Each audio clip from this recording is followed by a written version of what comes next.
Think about the last time you bought something online, a plane ticket maybe, or ordered food through an app. Did you ever wonder if someone else looking at that exact same item at that exact same moment might be seeing a completely different price? Not because of a coupon, not because of a sale, but because an algorithm looked at you, studied you, and decided you were willing to pay more.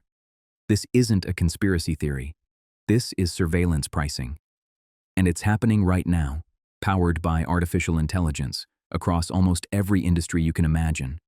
Airlines, hotels, ride-sharing apps, even your local grocery store. The price you see isn't the price everyone sees. It's your price. Calculated, personalized, optimized to extract the maximum amount of money from your wallet.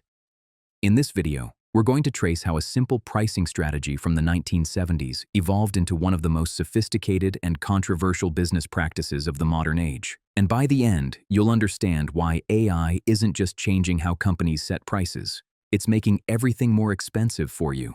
To understand how we got here, we need to go back to a moment that changed everything. October 24th, 1978. President Carter signed the Airline Deregulation Act, and overnight, the entire airline industry was set free. For the first time, airlines could set their own prices without government oversight. No fixed rates, no regulatory approval, just pure market competition. And that's when American Airlines built something called Dynamo, one of the first computerized pricing systems in history. Big retailers with little regional competition can extract large profits simply by adjusting prices of essential goods like food items. The logic was simple, but revolutionary.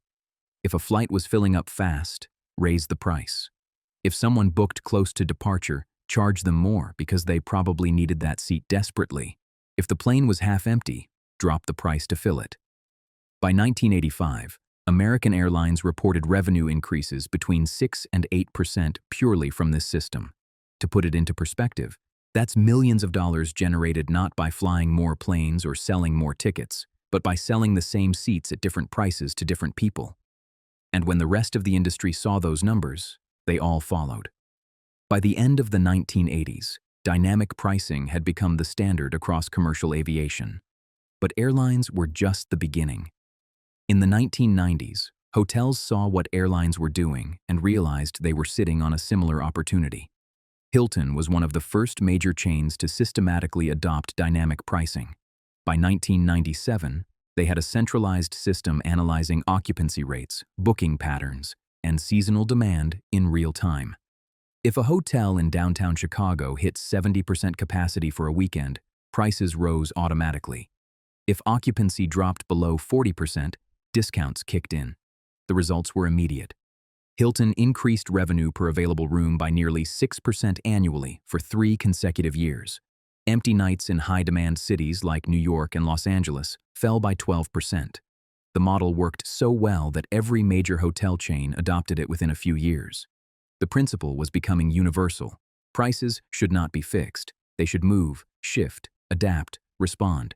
And most importantly, they should respond to you. Then came the internet, and everything accelerated.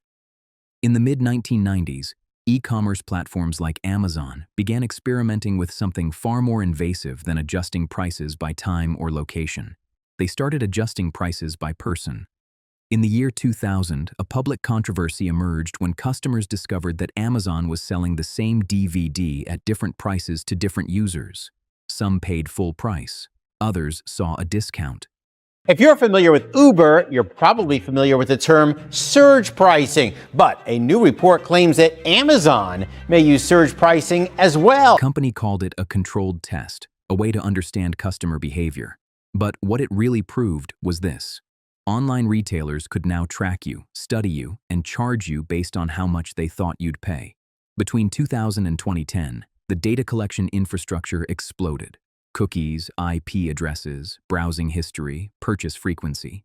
Everything you did online was being recorded, analyzed, and fed into pricing algorithms. Academic studies from that period documented price variations between 5 and 15% for identical products viewed by different users. The personalization wasn't random, it was calculated. If the algorithm determined you were more likely to buy, you paid more. If it sensed hesitation, it offered a discount. The rules of retail had fundamentally changed. But nothing normalized dynamic pricing in the public consciousness quite like Uber. When the company launched surge pricing in 2012, it introduced millions of people to a new reality. Prices could double or triple within minutes based on demand. The algorithm tracked how many drivers were available, local events, weather conditions, time of day. During a rainstorm or a concert letting out, your ride home could suddenly cost 200% more than it did an hour earlier. Uber defended this as a way to encourage more drivers to get on the road when they were needed most. But independent research told a different story. Studies found that surge pricing significantly increased fares without an equivalent increase in driver earnings. Between 2022 and 2025, Uber's take rate, the percentage of each fare the company kept, rose from 32% to 42% in the United States. The system wasn't balancing supply and demand. It was maximizing corporate profit. And by the mid-2000s, tens of millions of users had simply accepted it. Prices fluctuate. That's just how things work now. Then artificial intelligence arrived, and everything became far more sophisticated. After 2020, companies began integrating advanced AI into their pricing systems. These weren't the basic algorithms of the 1990s. These were machine learning models capable of analyzing millions of data points simultaneously. They could estimate not just how much demand existed, but how much each individual customer was willing to pay. AI learned from your search history. It learned from how many times you viewed a product. It learned from how long you left something in your cart. And it learned from signals you never even realized you were sending. Studies found that iPhone users were systematically shown higher prices than Android users. The reasoning was simple. Statistical data suggested that people using Apple devices had higher purchasing power. Some online companies even boost the price if a customer is using an Apple product. Because they know people who own Macs have more money. So the algorithm charged them more.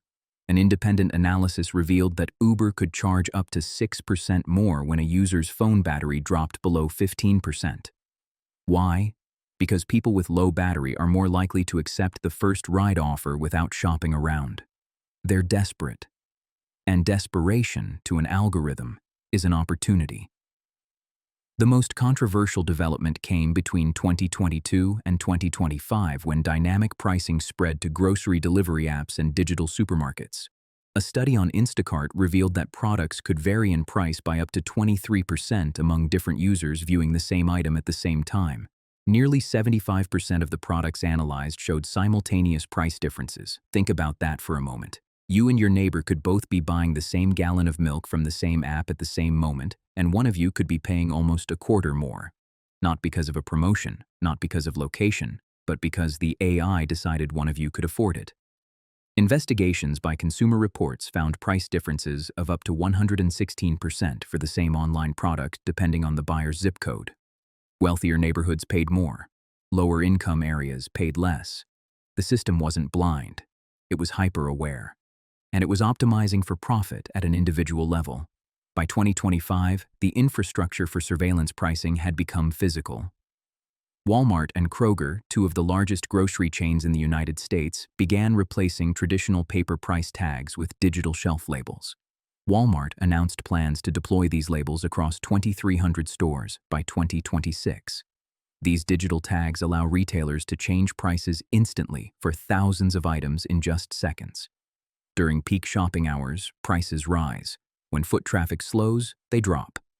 If the system detects that wealthier customers are in the store, prices adjust upward. A McKinsey study estimated that AI-based pricing systems can increase a company's revenue by up to 15%. For the companies, it's pure efficiency. For you, it's a silent tax on your purchasing power. And because the changes happen digitally and instantly, most customers never even notice. So what does all of this mean? It means the price you see is no longer a reflection of what something costs to make or deliver. It's a reflection of who you are, where you live, what device you use, how desperate the algorithm thinks you are. Airlines justified dynamic pricing by saying it filled empty seats. Hotels said it optimized occupancy. Uber said it balanced supply and demand. But AI-driven surveillance pricing doesn't optimize for fairness. It optimizes for extraction.